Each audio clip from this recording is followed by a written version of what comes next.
Some of history's most fascinating stories sound almost impossible, but they really happened. From lost cities and ancient treaties to daring escapes, unexpected battles and discoveries that changed the world. Here are 9 stories you won't forget. An ancient Greek city was destroyed by an earthquake, then vanished beneath the landscape for centuries. Around 373 BC, a catastrophic earthquake struck the ancient Greek region of Achaia. The coastal city of Helike was destroyed, and ancient accounts describe the sea rushing over the city. A tsunami and major changes to the coastline followed. For centuries, writers reported that the remains of Helike could still be seen beneath the water. But eventually, sediment covered the area, and the city's exact location was forgotten. For generations, researchers searched for the lost city. Then, in the late 20th and early 21st centuries, archaeological teams began finding evidence in the surrounding coastal plain. In 2001, researchers reported the first traces of classical Helike, buried beneath deposits of an ancient lagoon. Later excavations uncovered a destruction layer containing pottery, roof tiles, and other remains dating to the classical period.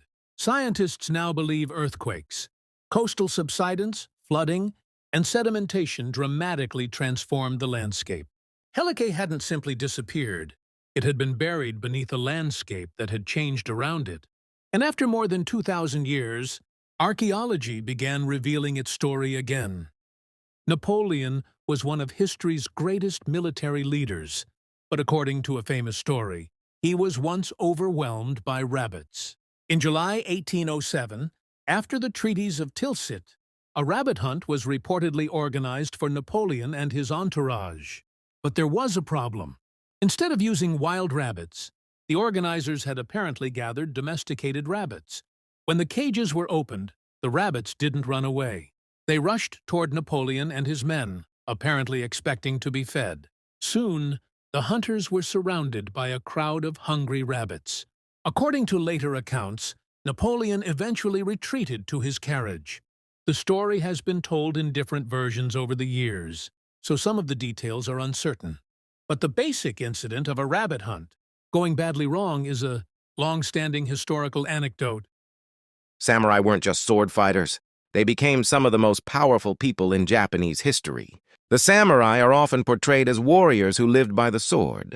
But historically, they were part of a warrior class whose role changed dramatically over the centuries. Some served as military commanders and retainers. Others became landowners, government officials, administrators, scholars, and powerful political leaders.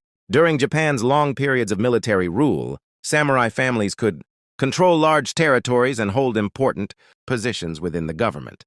Over time, many samurai also became involved in education, literature, and administration. Their influence lasted for centuries, even as Japanese society changed. So the famous image of the samurai, the warrior, with a sword is only part of the story. They weren't simply warriors. They were deeply connected to the political and social structure of Japan.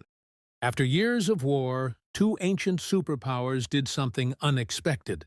They made peace. After the Great Battle of Kadesh, Egypt and the Hittite Empire could not easily defeat one another. Instead of continuing the conflict, they negotiated. Around the 13th century BC, Egyptian pharaoh Ramesses II and Hittite king Hattusili III agreed to a formal peace treaty. The agreement promised lasting peace and friendship between the 2 powers. It also included commitments involving non-aggression, mutual assistance, and the return of fugitives. The treaty was recorded in both Egyptian hieroglyphs and Akkadian cuneiform, the diplomatic language of the time. Thousands of years later, the treaty is remembered as the oldest known peace treaty, whose text has survived. The Vikings reached North America nearly 500 years before Columbus. Around 1000 AD, Norse explorers crossed the Atlantic and reached a region they called Vinland. Archaeologists later discovered a Norse settlement at L'Anse aux Meadows in Newfoundland, Canada. They found Viking-style buildings, ironworking evidence, and Norse artifacts. The discovery proved that Europeans had reached North America centuries before Columbus. But the settlement didn't last. The Vikings eventually left, and their presence faded from history. Today, Lanceau Meadows remains the clearest archaeological evidence of the Viking presence in North America. Columbus wasn't the first European to reach America. The Vikings were there centuries earlier.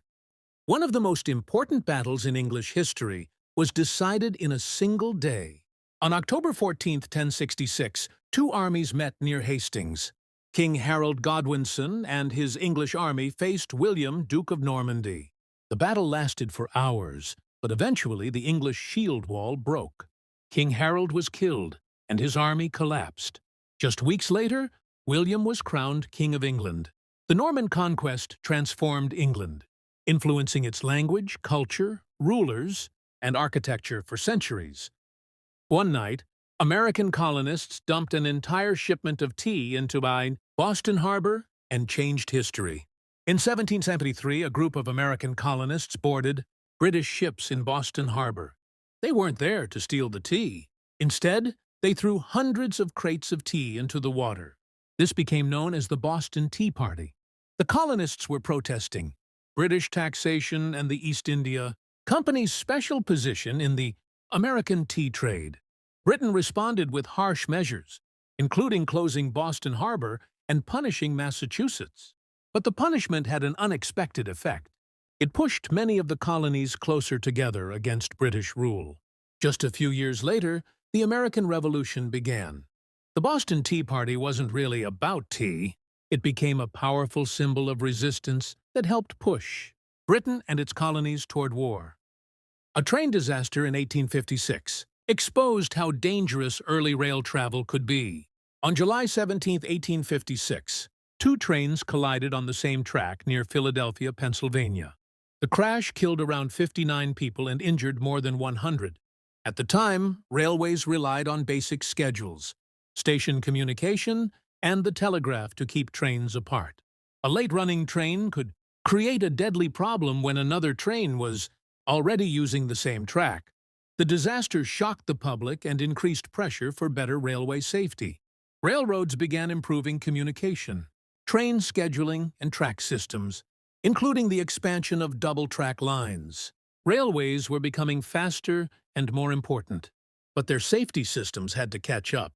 Sometimes, the lessons of a disaster can change an entire industry. 3 prisoners escaped from America's most famous prison, and nobody knows what happened to them. In 1962, 3 prisoners at Alcatraz attempted an escape that seemed almost impossible. Frank Morris and brothers John and Clarence Anglin secretly created openings in their cells and built a makeshift raft from raincoats. They even placed fake heads on their beds to make guards believe they were still sleeping.